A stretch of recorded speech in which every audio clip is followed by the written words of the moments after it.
buenas tardes, queridos televidentes de TLV1, con una reunión más en la cual trataremos algunos de los temas de actualidad, como siempre lo hago, tratando de traer a colación en primer lugar algunos de los problemas actuales, candentes, para luego abordar, generalmente lo hago en la segunda parte, el tema, diríamos, filosóficamente, políticamente hablando, más específico, más duro, como se dice hoy, que nos permita iluminar desde un punto de vista rigurosamente científico, o al menos eso pretendemos, esta compleja realidad política que tenemos delante de nuestros ojos.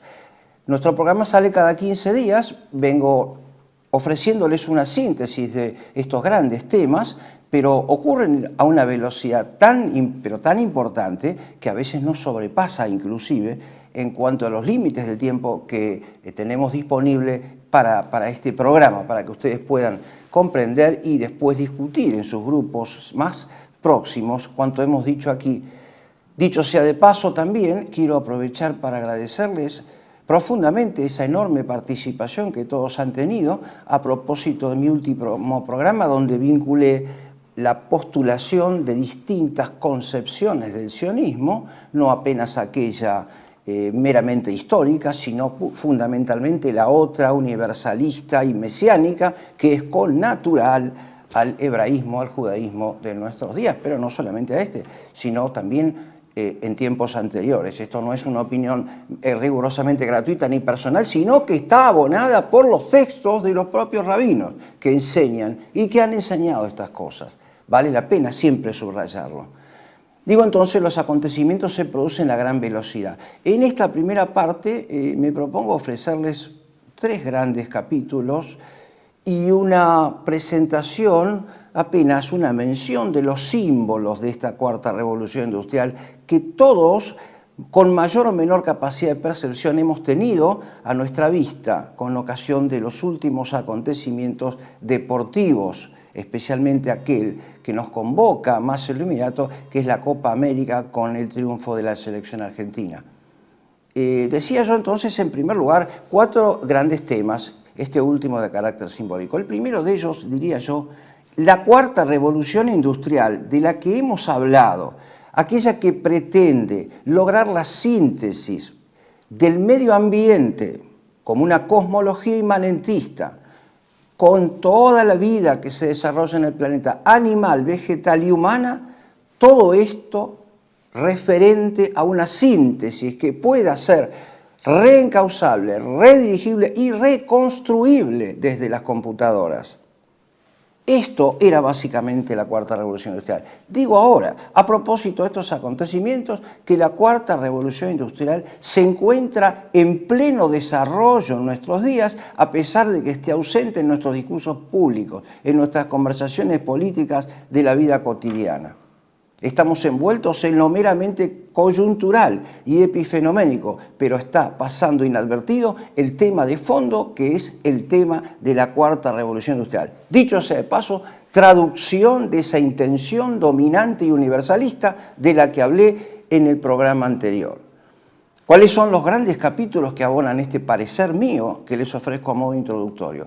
En primer lugar, la sorprendente adhesión del Papa Francisco a los 17 objetivos de la Agenda 2030. La Agenda 2030, creo haberlo dicho en otras oportunidades, es la hoja de ruta de los 17 grandes objetivos que se propone la cuarta revolución industrial para lograr no apenas la transformación de la naturaleza, sino su completa dominación, su puesta en manos del anticristo, que es el que realmente esperan, el Mesías, no el Cristo que resucite y que resucitado, que vuelva reinante a juzgar a vivos y a los muertos, sino ese dominador temporal que ofrecerá los grandes objetivos de la sostenibilidad, la paz, la seguridad y todos estos conceptos que ustedes escuchan todos los días.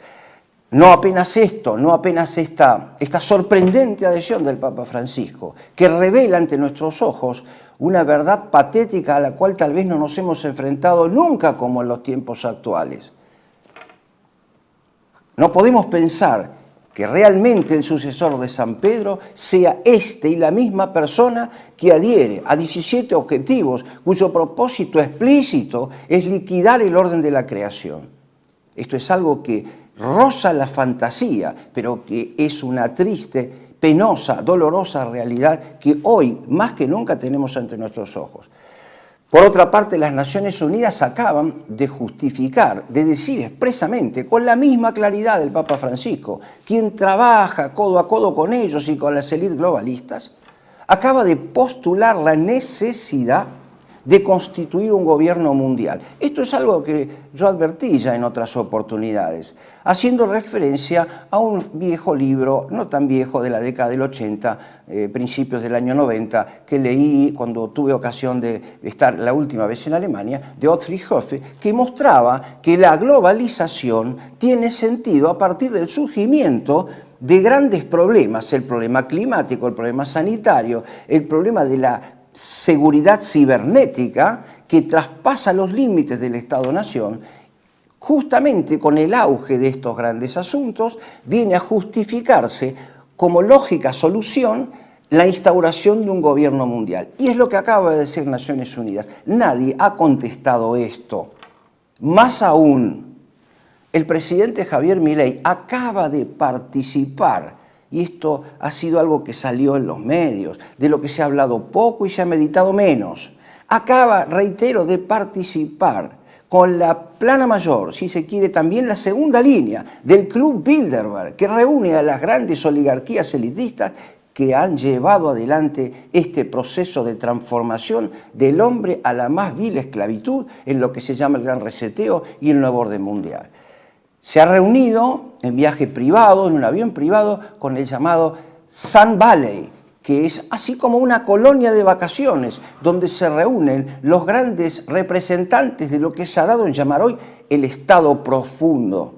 Entendemos por Estado profundo el poder financiero oligárquico que condiciona, que motoriza las democracias contemporáneas y que sitúa a los candidatos que mejor cumplen con sus objetivos y con sus programas. Esto ha ocurrido. Prácticamente el único jefe de Estado ha sido el presidente Javier Milei. La pregunta que debemos contestar es, ¿por qué esa invitación especial? Seguramente será porque el presidente Milei viene ahora, y este es el otro gran tema, a subrayar la importancia de la secesión territorial de la Patagonia a los efectos de instaurar un polo de inteligencia artificial para todo el mundo, con pretextos que son casi pueriles, porque la energía se rendirá más a los efectos de la producción de la inteligencia artificial debido a las temperaturas más bajas que producirán entonces un mejor funcionamiento de las máquinas. Bueno, todo esto hemos escuchado, habrá que meditar sobre ello, habrá especialistas que podrán expedirse con más competencia y tiempo del que yo tengo en este momento acá.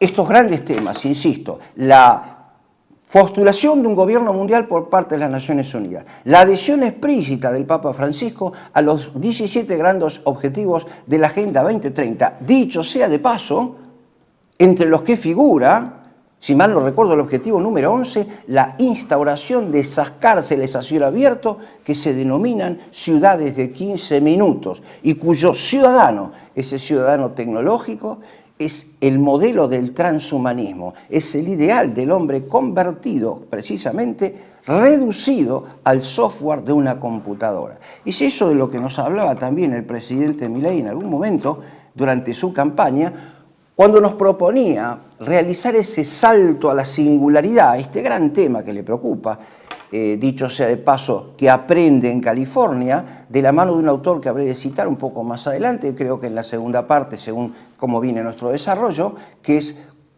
Ray Kurzweil, en aquel libro que es de referencia del presidente Milei, que se llama La singularidad está cerca.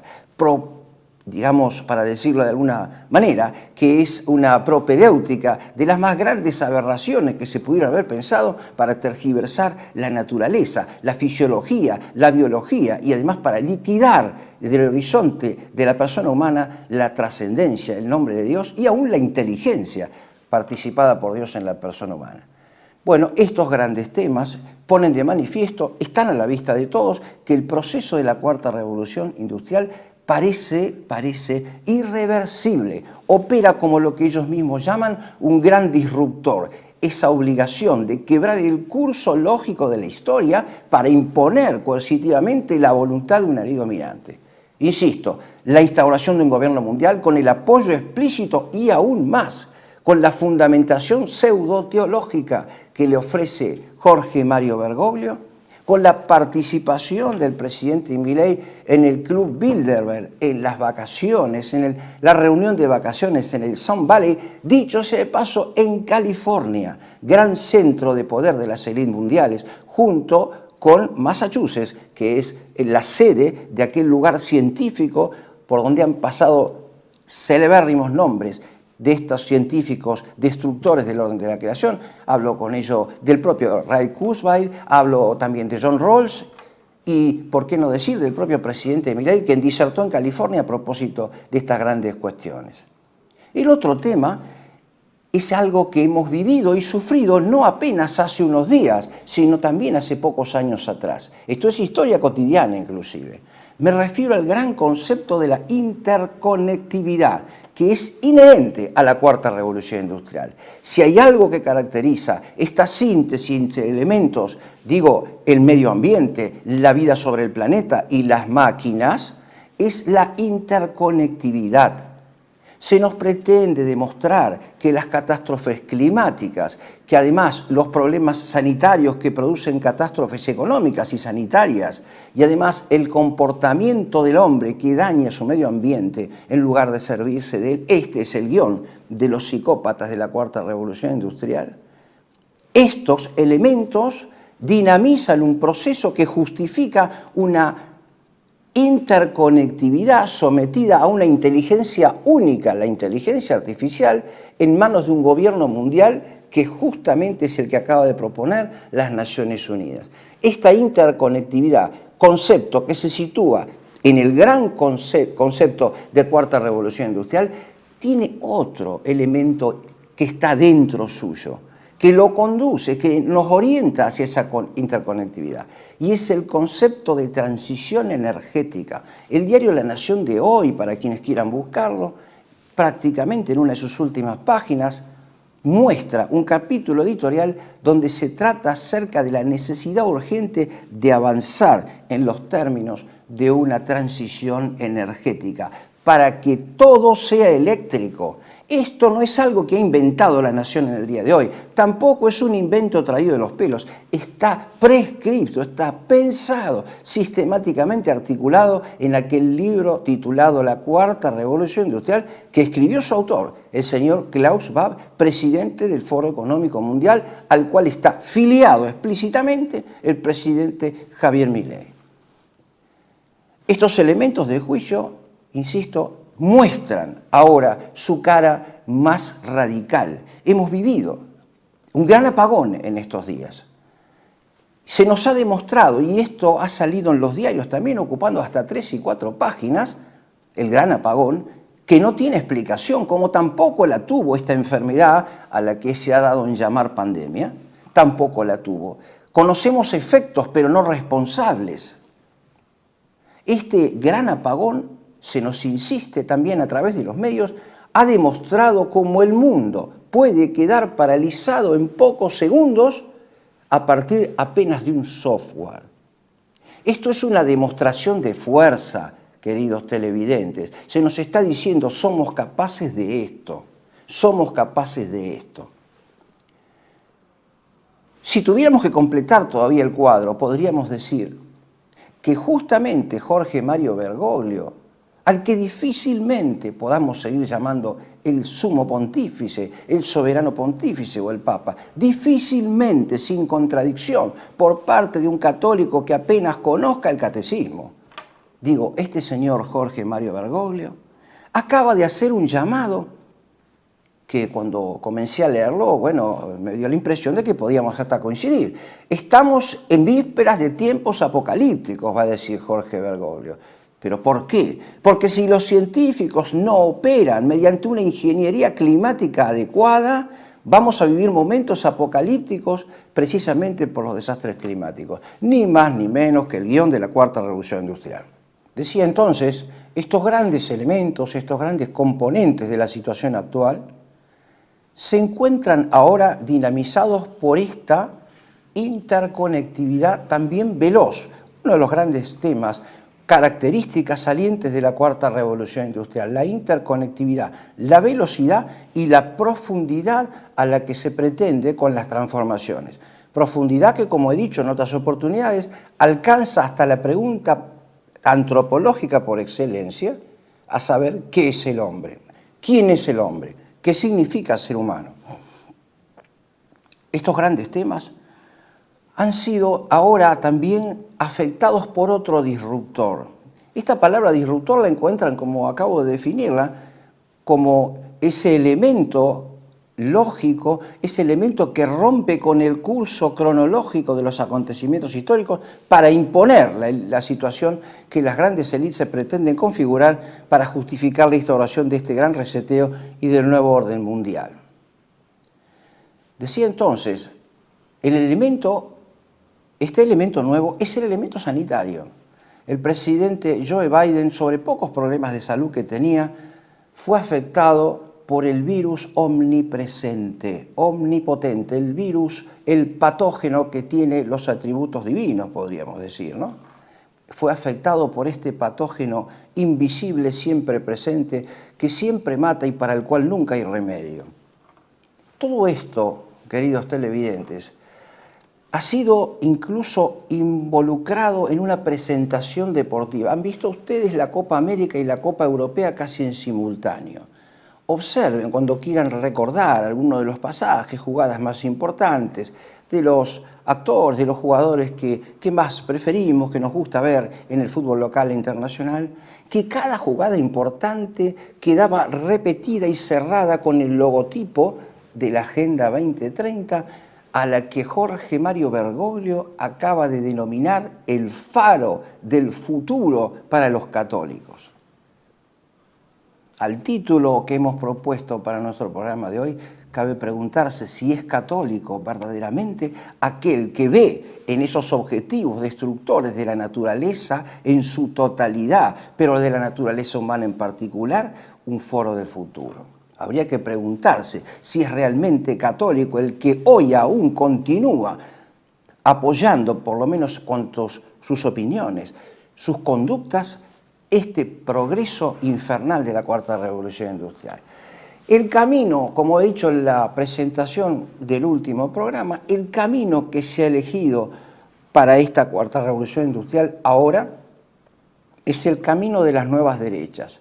¿Por qué? Y por lo que dije también en el programa anterior, porque se trata de un pensamiento débil, sin sustento alguno en la realidad objetiva, sin metafísica alguna, un pensamiento débil que habla de valores, de bienes, de males, de justicia, de injusticia, de identidad de género y tantas cosas que suenan agradables a los oídos de una mentalidad bien entendida desde el punto de vista del occidente cristiano, pero que no tiene apoyo alguno en la realidad. Le pregunto a los señores referentes de la nueva derecha qué quieren decir cuando hablan de justicia política y de bien moral. ¿Es el bien objetivo trascendental del ser? ¿Es la justicia divina que se lee como ley natural o como justicia natural? ¿O es el bien y la justicia que se obtiene por el consenso de las mayorías?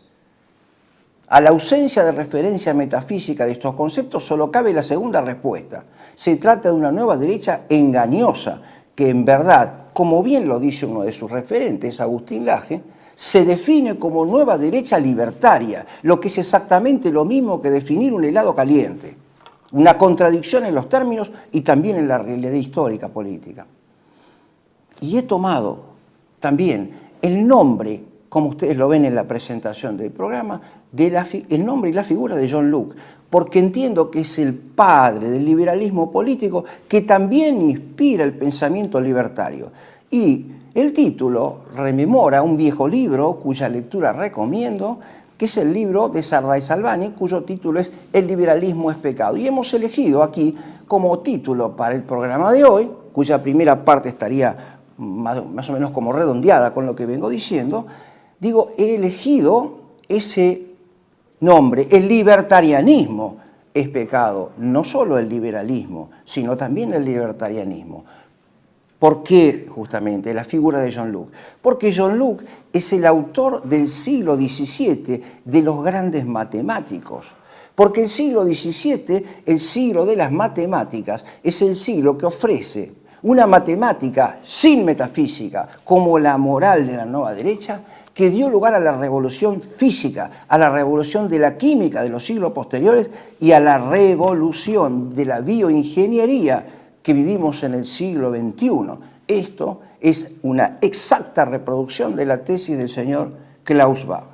John Locke es absolutamente funcional a este proyecto que llamamos Cuarta Revolución Industrial. Porque además el tema de la matemática, la dominación matemática, la creación de una nueva naturaleza que ya está implícita, que ya está en potencia en la obra de John Locke, es un tema principalmente, no apenas epicureísta, como lo he dicho en otras oportunidades, cuando la política se transformó en técnica de dominación, sino que es un tema cabalístico también, porque se pretende, mediante la combinación del lenguaje, hago referencia al pensamiento político de Hobbes, a la filosofía del lenguaje, y a muchos, como decía recién, deudores del Instituto de Massachusetts para la Ciencia, como John Rawls y otros tantos. Hago referencia a eso, al siglo justamente cabalístico de la matemática que le dio origen y sentido a este dominio totalitario a través de los algoritmos que estamos asistiendo justamente en los tiempos que corren. Porque además John Locke, sobre esa base teorética, fue el fundador de lo que se llama el capitalismo posesivo, porque su filosofía política conduce a la política de la ganancia, a la política de la apropiación, por donde, como diremos en la segunda parte, viene a justificar, en aras de la libertad, el gobierno mundial al cual se nos pretende conducir en los días que corren. Por ese motivo es que tomé el nombre de John Locke. Para decirlo solo a modo de conclusión de esta primera parte y de introducción de la segunda, les diría que el libertarianismo es pecado porque a la sustitución de la metafísica se le opone el nominalismo cabalístico, no solamente Guillermo de Ockham, el maestro de Lutero, quien pensó que con las palabras se podían crear realidades. No solamente él es el responsable, sino también aquellos que, deudores de la cábala emanantista y creacionista, en un sentido, digo, metafórico, pretenden cambiar la realidad con la imposición de conceptos.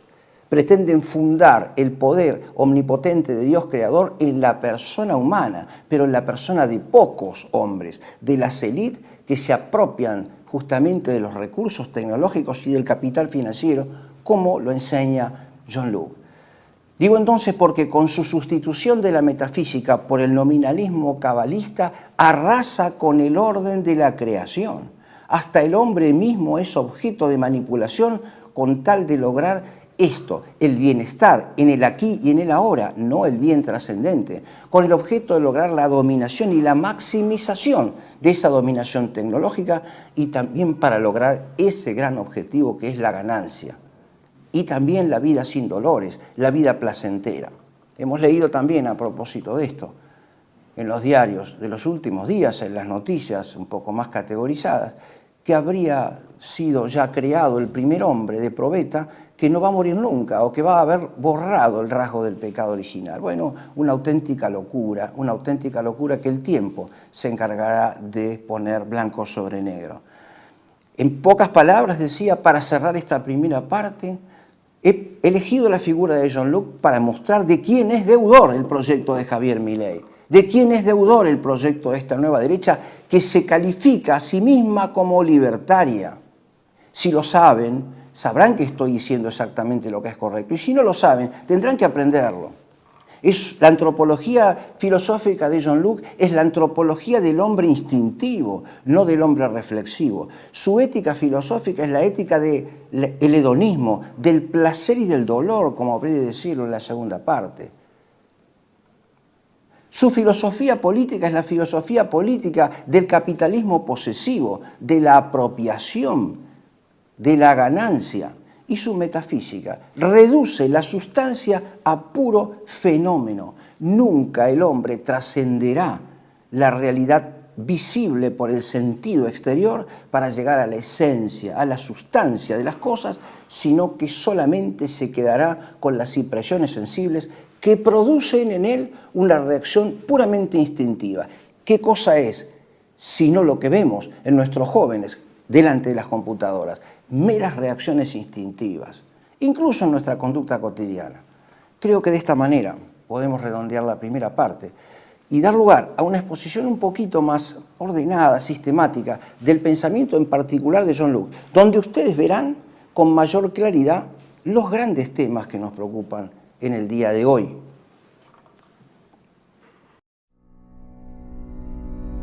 TLV1 se complace en anunciar que estará transmitiendo en su canal TLV1 Clips valiosos programas emitidos antes de la censura sufrida. El lienzo prohibido, El revés del derecho, Combates por nuestra historia, Disenso, Historias de Malvinas, entre otros que podrán encontrar en este enlace.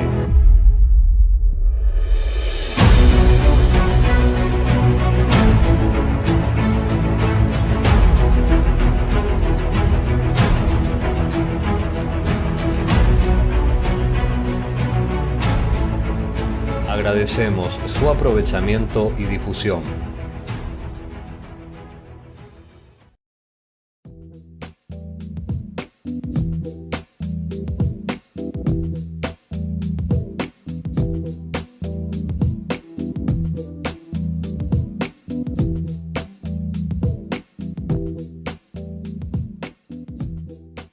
Decir siempre la verdad primero tiene un precio. Dependemos de tu ayuda. TLV1, toda la verdad primero.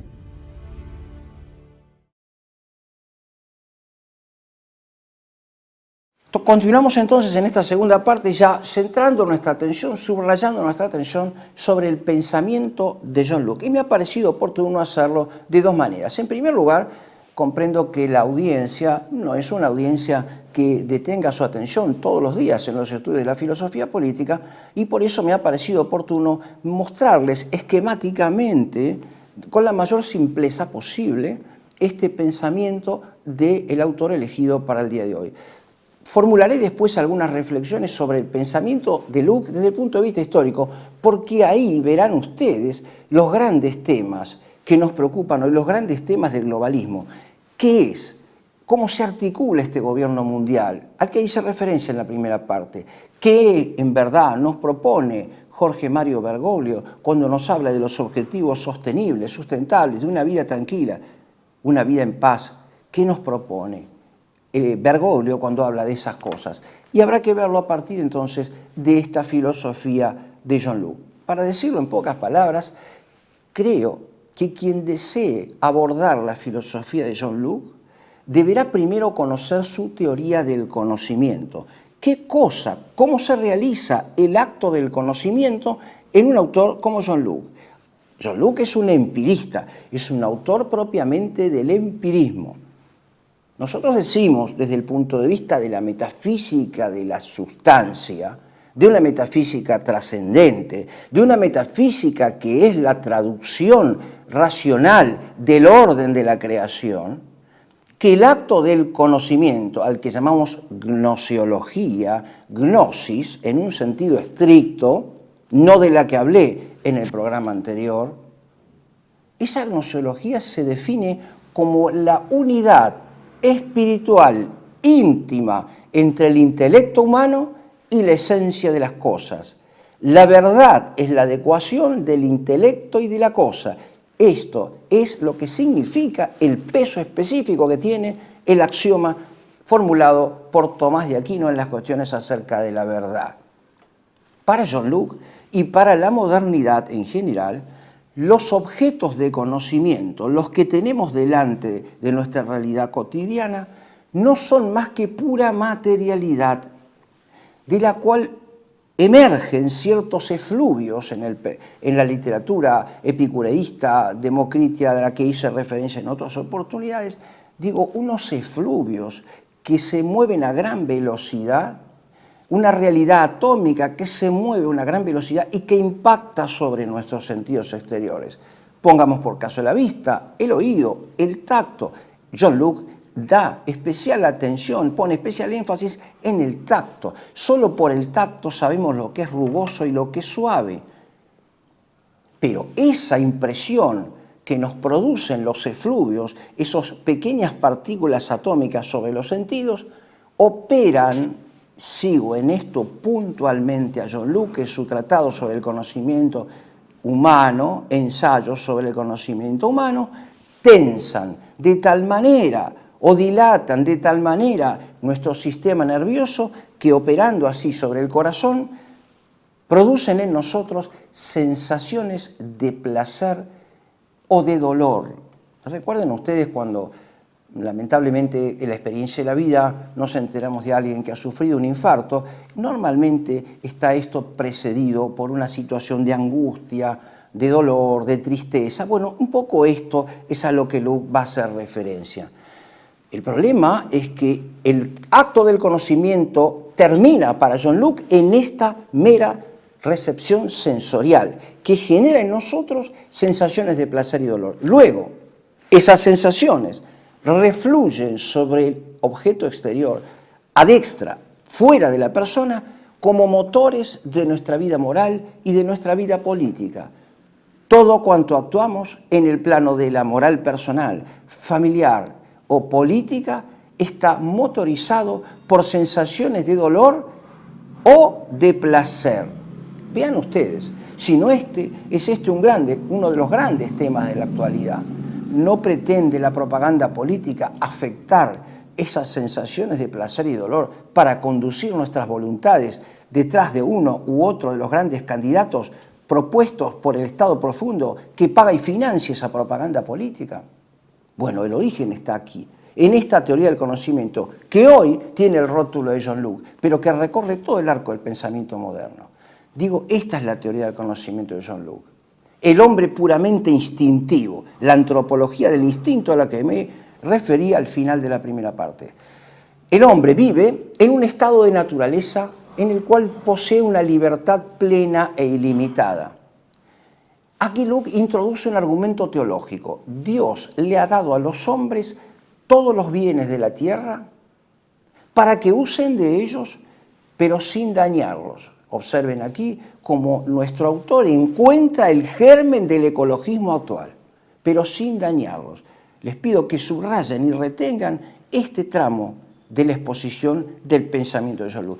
Un estado de naturaleza que aún no es político, que es imperfecto, donde el hombre posee una comunidad de bienes, hay un comunismo de bienes, posee todo y es feliz este hombre, en una libertad plena, pero luego, mediante el ingenio personal, mediante el trabajo que realiza con su propia persona, que es el primer objeto de su propiedad. Cada uno, dice Jean-Luc, es dueño de su propia persona, pero le agrega, y del trabajo que realiza con sus manos. Y del trabajo que realiza con sus manos. Por tanto, cuando el hombre se apropia por el trabajo de una parte del terreno, lo constituye en su propiedad. Y es aquí donde debe mediar la subordinación de la libertad personal a la autoridad de la razón, pero de una razón instintiva, de una razón que se irá cualificando como astucia y no como recta razón, porque es la razón del que domina el instinto, para que no haya abusos entre los unos y los otros. Es ahí donde aparece la necesidad de formular un contrato político que dé origen a la comunidad política, a lo que hoy llamamos el Estado, para que una autoridad superior regule las condiciones de la propiedad. Pero ¿quiénes son en el pensamiento de Jean-Luc los llamados a gobernar? Antes de contestar esa pregunta, por favor retengan con la mayor claridad y esfuerzo de comprensión que puedan realizar que del estado de naturaleza se sale mediante el trabajo y la apropiación de los bienes. Pero esto no puede ser ilimitado, porque los bienes son finitos y los deseos del hombre, como enseña Aristóteles, son infinitos. Va a decir Luke, entonces, es necesaria la perfección de esta naturaleza mediante la subordinación a una autoridad superior. Pero digo, reitero la pregunta, ¿quién debe mandar? Los más astutos, los hombres que han demostrado mayor sagacidad para apropiarse de los bienes materiales. Ellos han demostrado ser realmente virtuosos y competentes y por tanto merecen el título de gobernantes, merecen ser elegidos como nuestros gobernantes. O sea, estamos en presencia de una justificación sistemática del gobierno del capitalismo posesivo. Esta tesis no es personal, le corresponde a algunos autores, Macpherson en particular, que reunió el pensamiento de Hobbes y de John Locke bajo el título justamente de esto, el nacimiento del capitalismo posesivo, que es el gran tema de las élites oligárquicas de la cuarta revolución industrial que estamos viviendo en el siglo XXI. Ya tenía esto sus antecedentes teóricos, como digo, en el siglo XVII. Con este pensamiento John Locke trasciende inclusive el Estado-nación, porque incluye como preocupación, como fin de ese Estado que acaba de crear mediante el contrato, incluye no apenas la libertad individual, la propiedad privada, sino también el bienestar del hombre, la salud corporal. Subrayo este concepto, la salud corporal. Y este es otro de los grandes temas que va a retomar el libertarianismo globalista de nuestros días. La preservación de la salud, el cuidado del medio ambiente y la sostenibilidad. Estos son los grandes temas que encontramos ya en el pensamiento esquemático que les propuse de John Locke. Cabe ahora profundizar un poco más estas pocas ideas a la luz del pensamiento de Locke, pero desde la perspectiva histórica evolutiva en que se ha ido articulando. Y yo lo dividiría en dos grandes partes. En la primera parte, me refiero a la primera mitad del siglo XVII, John Locke va a escribir un tratado que pocos conocen. Yo lo descubrí también durante mis estudios acerca de este pensamiento del autor inglés, en un tratado acerca de los magistrados, donde John Locke, en lo que se ha dado en llamar su etapa, diríamos, totalitaria, que no es ajena al liberalismo por lo demás, va a decir que los hombres se deben subordinar a una autoridad superior que gobierne en las cuestiones del cielo y de la tierra. Vean ustedes, este concepto, que gobierne en cuestiones del cielo y de la tierra. Recuerdo aquí el pensamiento de Spinoza, al que me referí en el programa anterior, y al de Thomas Hobbes, que van a decir precisamente que el gobernante político, el anticristo, justamente, el verdadero profeta que espera el sionismo, debe también gobernar en materia de fe religiosa y enseñarnos en qué debemos creer y en qué no, en beneficio de esto nuevo que hay en el hombre, que es la sostenibilidad, la paz, la seguridad y el desarrollo en la obtención de los bienes materiales. Vean ustedes cómo ya está esto en ciernes en el pensamiento de John Locke. Digo entonces, surge esto en esa obra, en el Tratado sobre los Magistrados, pero en el ensayo sobre la tolerancia, con una manera mucho más fluida y más clara, John Locke va a hablar de los grandes objetivos de la Agenda 2030, de la sostenibilidad, del bienestar, de una cultura del dolor y de la evitación de los dolores y la promoción de los placeres, de una vida duradera y larga. Lo que hay aquí presente es el gran tema epicureísta que ha elegido el filósofo, el pseudofilósofo, el ideólogo de la Cuarta Revolución Industrial, que es Yuval Harari, y al que ustedes podrán escuchar cada vez que se reúnen estas grandes élites en Bilderberg, en Davos y ahora en el Sun Valley, donde estuvo presente el presidente Milei. Tal vez no entienda mucho estas cosas, pero bueno, estas son las fundamentaciones teóricas de las órdenes que se imparten a los gobernantes de todos los países del mundo. Precisamente ustedes acaban de asistir, esto lo digo como una nota marginal, a esta ilustración histórica, acaban de asistir a la renuncia, a la postulación, a la candidatura de Joe Biden en beneficio de Kamala Harris, que es una mujer que se alinea perfectamente bien con los grandes objetivos del nuevo orden mundial. No quiero decir con esto que Donald Trump no lo esté. Creo que ambos están alineados en la misma perspectiva, en la misma dirección y justamente fundados en el mismo poder universalista y mesiánico al que me referí en el programa anterior. Ambos dos. Dejamos abierta la hipótesis, los hechos nos lo irán a confirmar debidamente en el tiempo oportuno. Decía, en esta primera mitad, John Locke reconoce la necesidad de la subordinación a quien además gobierna en cuestiones celestiales y temporales. Pero John Locke no habla de cuestiones celestiales en el sentido de Santo Tomás de Aquino, sino en el sentido cosmológico de las fuerzas celestiales a la que hace referencia Javier Milei, a un Dios cosmológico, a un primer motor inmóvil y nada más que eso, no al Dios revelado en las Escrituras.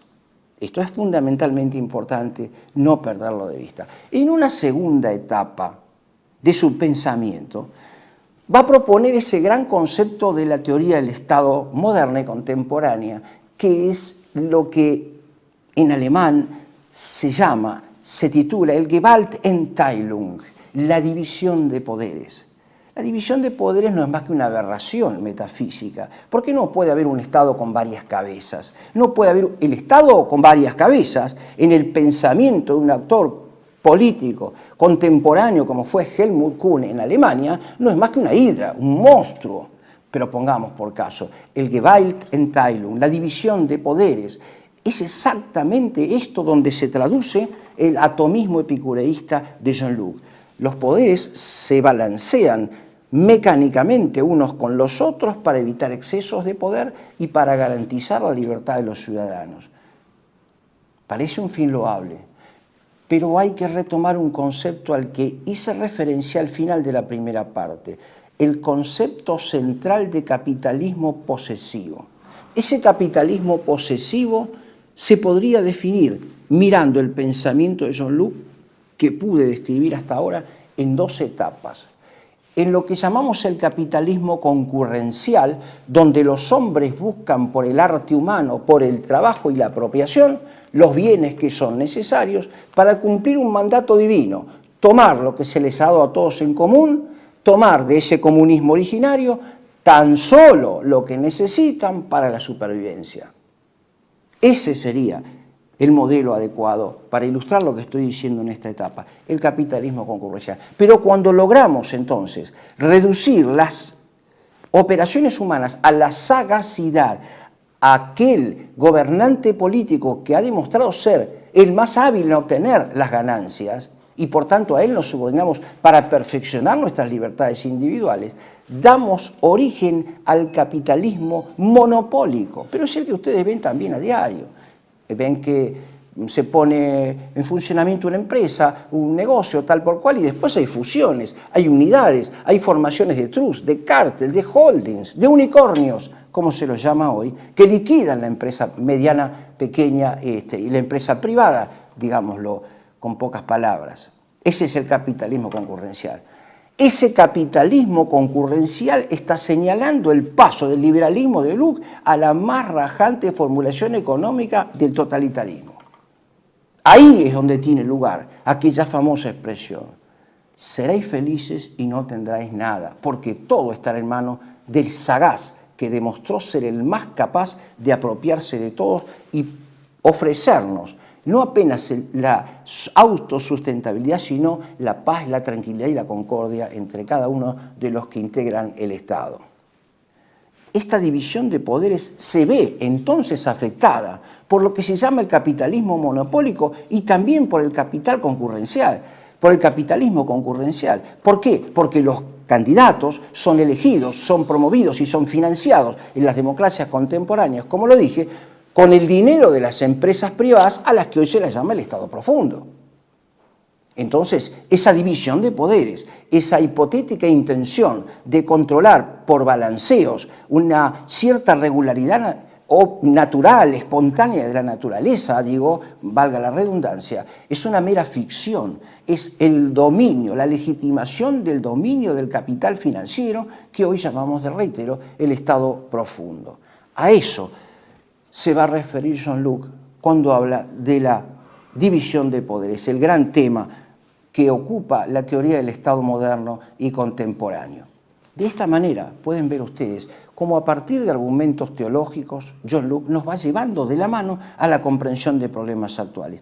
Cuando se habla del cuidado de la libertad, pero también de la salud, se nos habla de la superación de la condición humana afectada por el pecado original.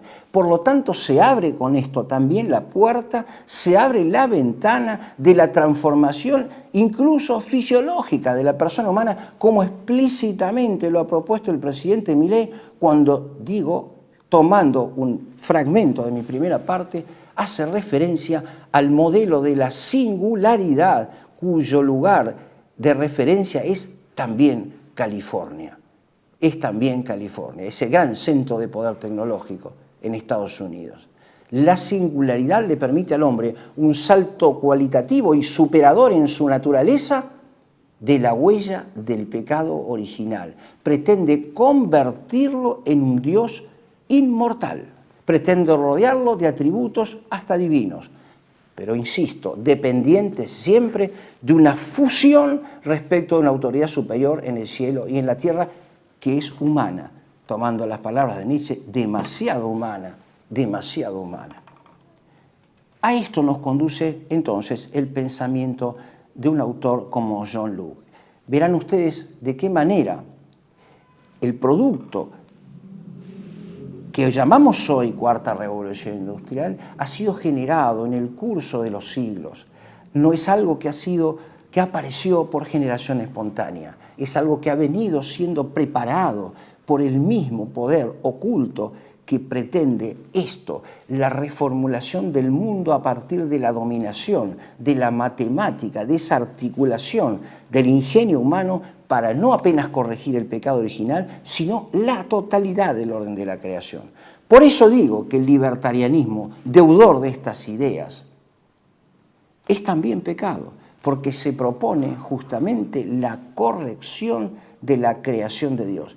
Esto no está en discusión, esto escapa a la mentalidad de un occidente cristiano víctima de una crisis sustantiva de la cultura, pero una crisis sustantiva de la cultura superior, que es la cultura que emerge de la auténtica fe católica apostólica romana.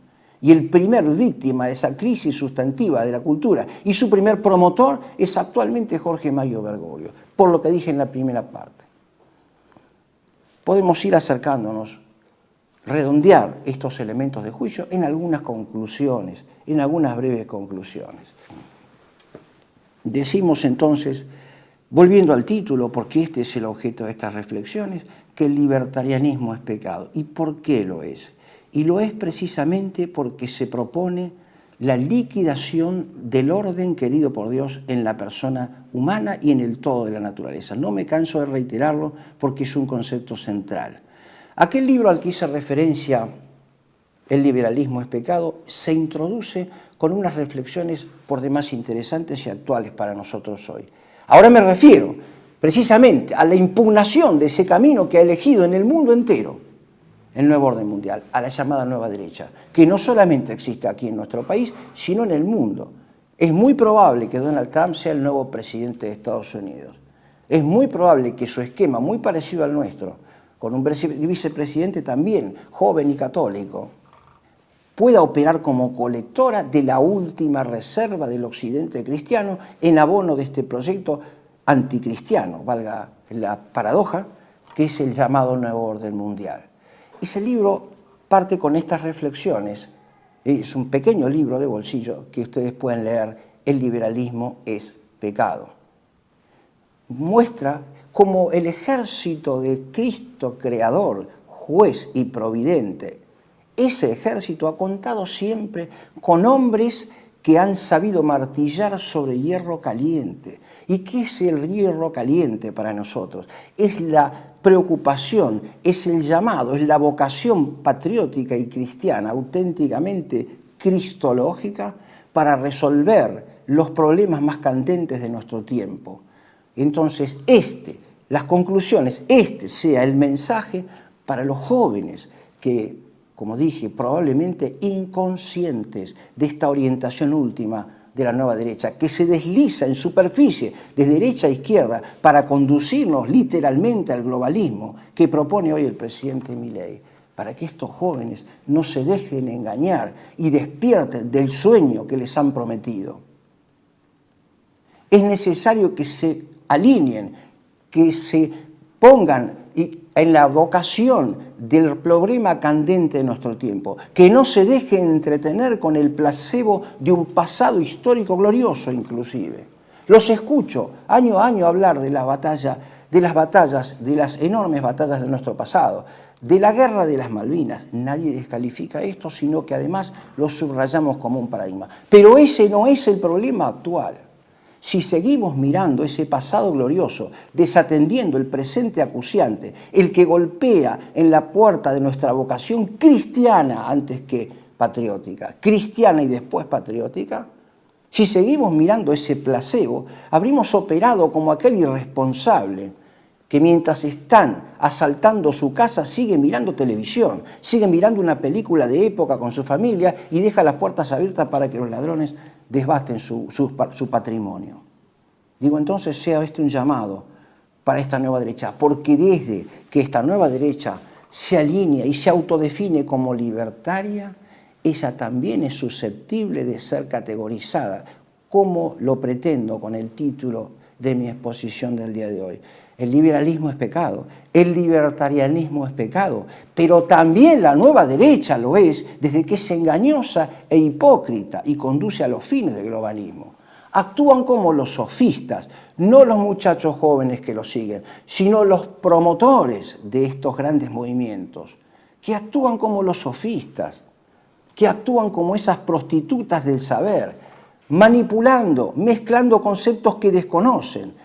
Como decía Platón, saben poco y lo cobran caro como las prostitutas.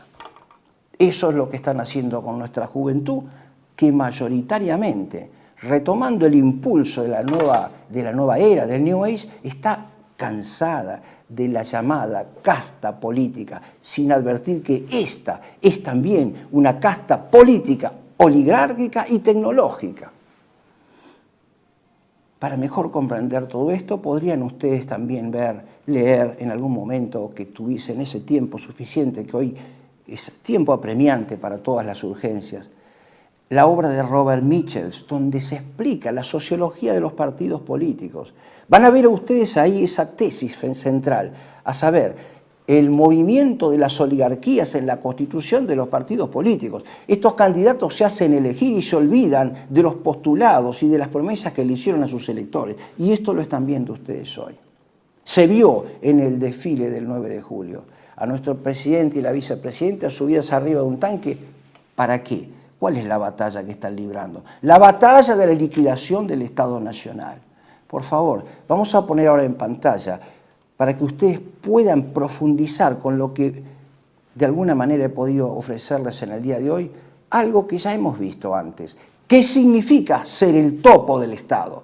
Esto que dijimos hoy. Lo ponemos en pantalla, por favor. ¡Amo!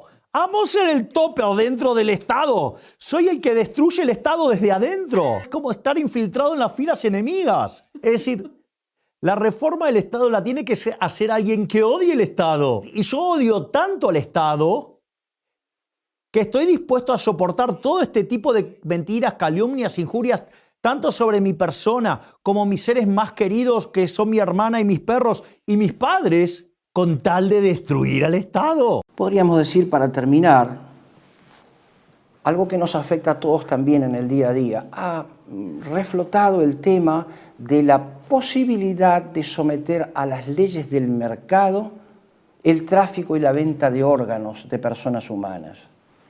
Aún el tráfico de personas humanas, la compra y la venta de personas humanas. Pero se ha hablado también, en el contexto de la Cuarta Revolución Industrial, de la llamada beneficencia procreativa, la posibilidad de crear una persona que, siguiendo los postulados, no apenas de John Locke ahora, sino de todos los que le siguieron, incluso los libertarios, una persona según diseño, que no tenga enfermedades, que no sufra, apta para todos los tipos de trabajo que podamos ofrecer y elegir para nuestros hijos. La posibilidad de combinar en una probeta producto de la masturbación pública, porque eso es producto justamente del adulterio y la masturbación, el hecho de generar un bebé de probeta e implantarlo en una madre cuyo esposo no es el padre. Esto es de lo que se habla cuando se propone someter a las leyes del mercado incluso los órganos de la persona humana, incluso las personas humanas, con un supuesto ideal antropológico. De esto es de lo que se trata justamente. En estos días se ha hablado de eso, pero también se habla y se insiste en un viejo tema que ya el padre Sanahuja había planteado en ese importante libro acerca de la ecología del nuevo orden mundial y del desarrollo sustentable. Ese es el título de la obra que ustedes pueden buscar para comprender mejor de lo que yo les puedo decir aquí, el gran tema de la cuarta revolución industrial. Digo, ese gran problema de fusionar al hombre en un todo, digo, ese movimiento holístico que hace de la persona una parte indivisa de la naturaleza cosmológica en el sentido puramente material. Hay que recordar, y con esto podríamos cerrar nuestro programa de hoy, que el hombre no es una parte inerte de la naturaleza, susceptible de dominación y de conductas recalculables y redirigibles, como lo pretende, entre otros, el señor Klaus Schwab, sino que es justamente una criatura de Dios por la que Dios dio hasta la última gota de su sangre. Esto deben saberlo los gobernantes, especialmente el presidente Milei y su vicepresidenta católica, apostólica, romana, de la mejor tradición. Debe saber que están ella, especialmente, posiblemente antes que el presidente, llamados a lograr, aún a costa de la última gota de sangre, el reinado social de Jesucristo ante este avasallamiento del globalismo que se llama Cuarta Revolución Industrial y su modelo transhumanista. Les agradezco entonces la atención que me han brindado también en el día de hoy y, como siempre, el debate queda abierto para que ustedes lo puedan expresar en las contribuciones que siempre leo y que a veces puedo contestar. Muchísimas gracias y será hasta el próximo encuentro.